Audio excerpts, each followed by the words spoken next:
교회에서 메타버스를 활용해서 교육하려고 할 때요. 그럼 어떤 실천 매뉴얼이 있을까라는 부분을 교수님께서 책을 통해서 안내해 주셨어요. 거기서 주목할 수 있는 게 핵심 실천 8가지를 선정하셨거든요. 그것을 선정하신 이유와 그 내용에 대해서 좀 설명해 주실 수 있을까요? 네. 아주 현실적인 이유였어요. 제가 신학교에서 지금 대부분의 만나는 우리 학생들이 교회 교육 현장에서 지도자로 섬기고 있는 전도사님들, 목사님들이시고 또 우리 교회에서는 교육 목회를 또 직접 몸담아서 하고 있고 저 역시 교육 목회에 대한 늘 궁금증과 또 사명을 가지고 살아가면서 현재 메타버스 공간에 있는 그 공간을 활용해서 직접 학생들을 만나기도 하고 했거든요. 그런데 이 메타버스라는 공간이 우리에게 워낙에 낯설고 또 디지털 공간, 새로운 공간이다 보니까 어느샌가 저 자신도 이 기술에 몰입이 되어 있고 어떻게 하면 더 다양하고 더 다채로운 경험을 줄 수 있을까 하는 그런 고민에 제가 몰입되어 있는 자신을 발견을 한 것이죠. 한 발 떨어져서 생각해 보았을 때 우리가 메타버스 공간을 사용해서 하고자 하는 교회 교육의 가장 중요한 목적은 바로 예수 그리스도를 닮아가는 제자를 양육하는 것이고 그리고 균형 잡힌 그리스도인 그리고 또 건강한 신앙교육의 현장을 만드는 것이 목적이라고 한다 했을 때 어떻게 활용하는 것도 중요하지만 그러나 거기에서 늘 변치 않는 원리를 확인하고 그 안에 신앙교육의 장을 만드는 것이 중요하다고 생각을 했어요. 그래서 메타버스라는 그 말이 갖고 있는 흥미로운 점은 메타는 너머라는 뜻이 있잖아요. 제가 언젠가 생각을 했던 거죠. 메타버스라는 말이 언제까지 남아있을까? 신 교수님과 제가 만약 책을 쓴다면 다음번 책은 슬기로운 메타버스 교회학교가 아닌 슬기로운 또 다른 이름의 교회학교가 되지 않을까. 그러나 그렇게 새롭게 환경이 바뀌어가고 새로운 디지털 영역은 확장돼 가지만 그러나 그 안에서도 변치 말아야 될 교회 교육의 원리는 뭘까를 생각하다가 그러면 이 8가지의 핵심 실천은 지금 현재 메타버스 교회 교육 그것이 어떤 플랫폼을 사용하든지 간에 우리가 그것을 꼭 기억해야 될 부분이겠다 생각을 해서 8가지를 정하게 됐습니다. 그래서 그 책에 보면은 8가지가 나열이 되어 있지만 그러나 한 가지 플러스 7가지라고 표현하는 것이 더 맞을 것 같아요. 왜냐하면 가장 먼저 소개하고 우리가 잊지 말아야 될 핵심 원리라는 것은 바로 저는 예수 그리스도라고 뽑았거든요. 메타버스가 처음 소개됐을 당시에 줌을 비롯해서 게더타운, 이플랜드, 제페토 이런 공간들을 어떻게 사용할까요에 대한 기술적인 고민이 참 많았는데 우리의 첫 번째 질문은 물론 잘 기술을 활용하는 것도 좋지만 어떻게 하면 예수 그리스도가 그 안에서 경험되고 복음이 전하여질 수 있을까를 고민하는 것이 가장 첫 번째라고 생각을 합니다. 그것이 확실해야만이 메타버스 공간에 다양한 플랫폼을 사용해서 환경도 만들고 또 교회도 만들고 교실을 만들 때도 우리가 중심을 잃지 않을 수 있는 것이죠. 그 첫 번째 핵심 예수 그리스도라는 핵심 실천이자 원리를 중심으로 해서 나머지 7가지는 저는 이렇게 소개를 했습니다. 균형과 관계, 그리고 실제감과 교육적 상상력, 말씀, 예언자적 참여, 그리고 선교적 교육이죠. 제가 이것을 다 설명하면은 여러분들이 책을 읽으시는 재미가 없을 것 같아서 간단하게만 말씀을 드리자면 예수 그리스도께서 중심이 되셨을 때에 메타버스 공간만 의존하는 것이 아니고 이 현재의 교회 공동체와 더불어서 메타버스 공간이 어떻게 하면 균형 잡힐 수 있을 것인가에 대한 그 균형에 대한 고민. 그리고 메타버스 공간이 개인적으로 흥미로운 것들을 추구해가는 공간만이 아니라 어떻게 하면은 그 안에서 우리가 그리스도인의 친교와 만남, 공동체가 역시 경험되어질 수 있을까라고 하는 공동체.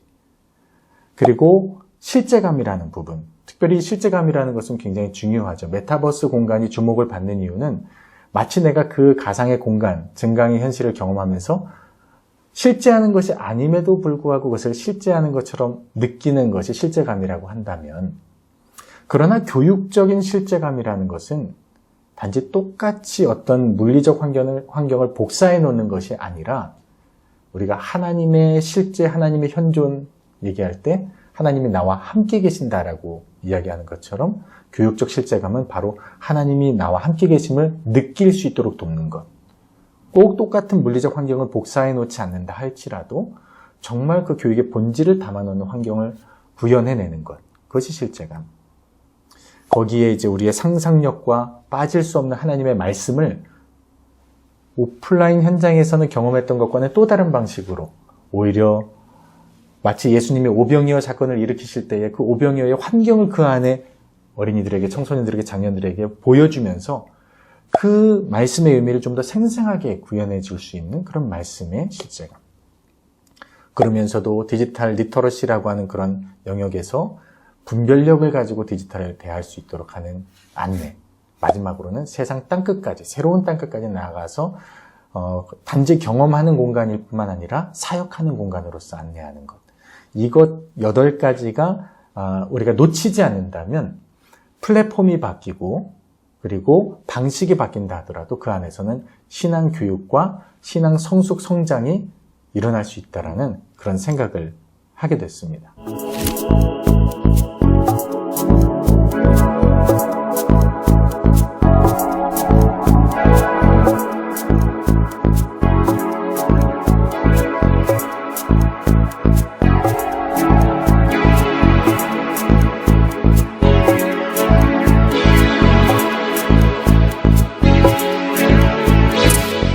그러니까 1+7이라고 하는 이 개념이 저는 더욱더 교수님 말씀하시는 부분을 선명히 볼 수 있게 도와주는 것 같아요.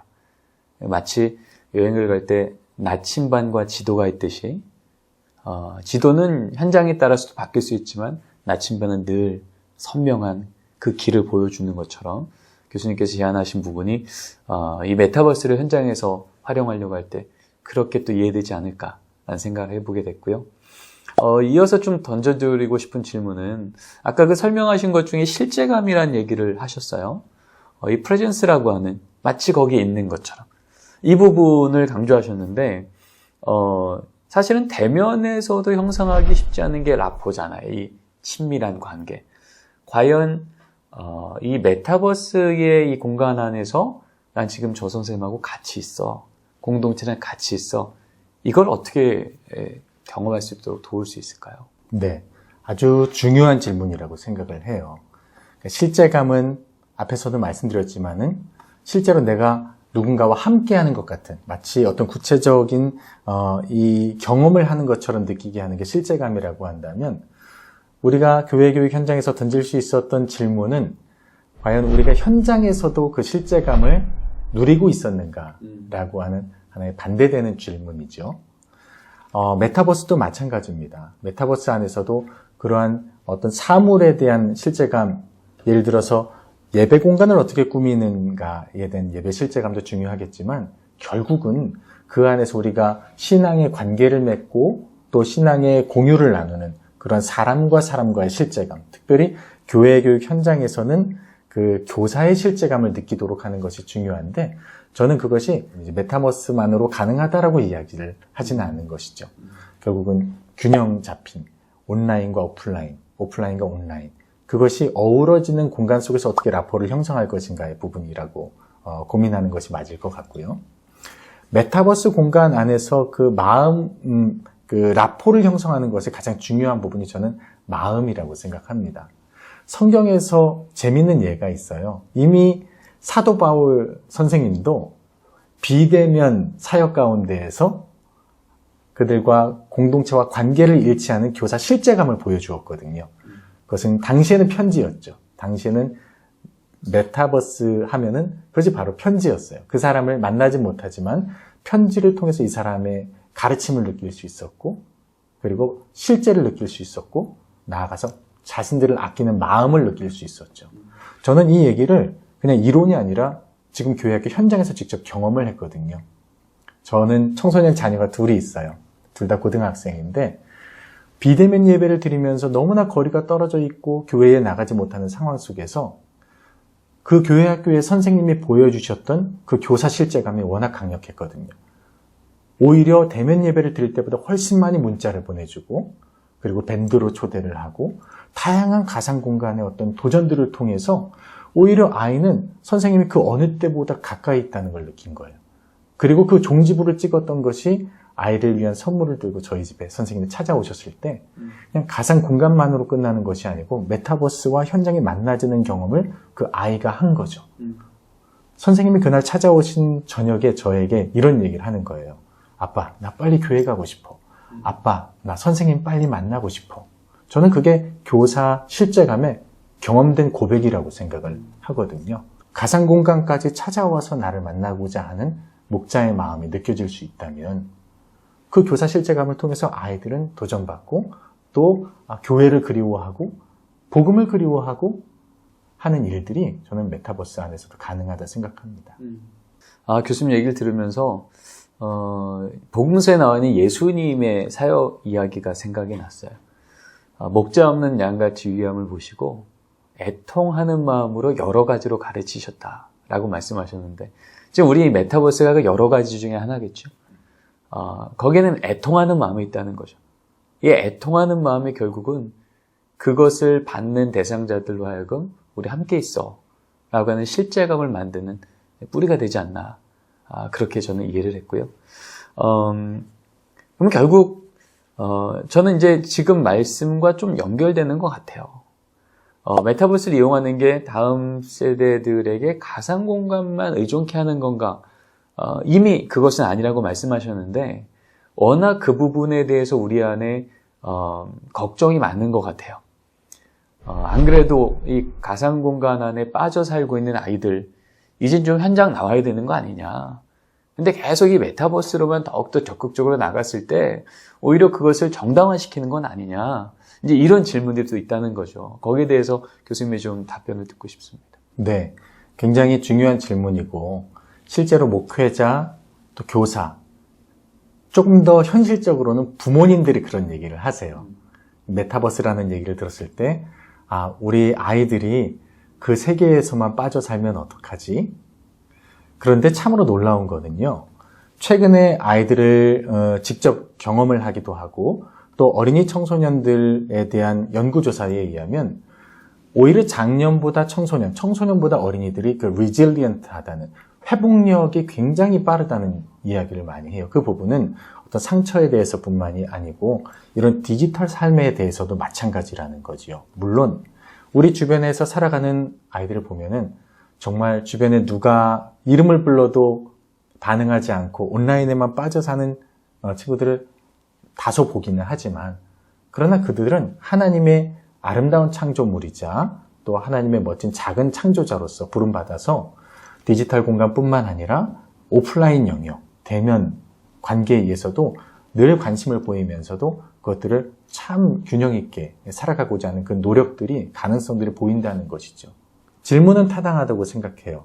메타버스만 사용할 때는 의존도가 높아지리라고 생각합니다만 그러나 메타버스가 확장의 영역이라고 했을 때 교수님도 말씀하셨지만은 이미 우리의 삶에서 오프라인 영역과 메타버스 영역을 분간하기가 어려운 시대를 살아갈 때는 그것을 접고 그것을 부정하기보다는 그 안에서도 어떻게 하면 그리스도인답게 살아갈 수 있을까?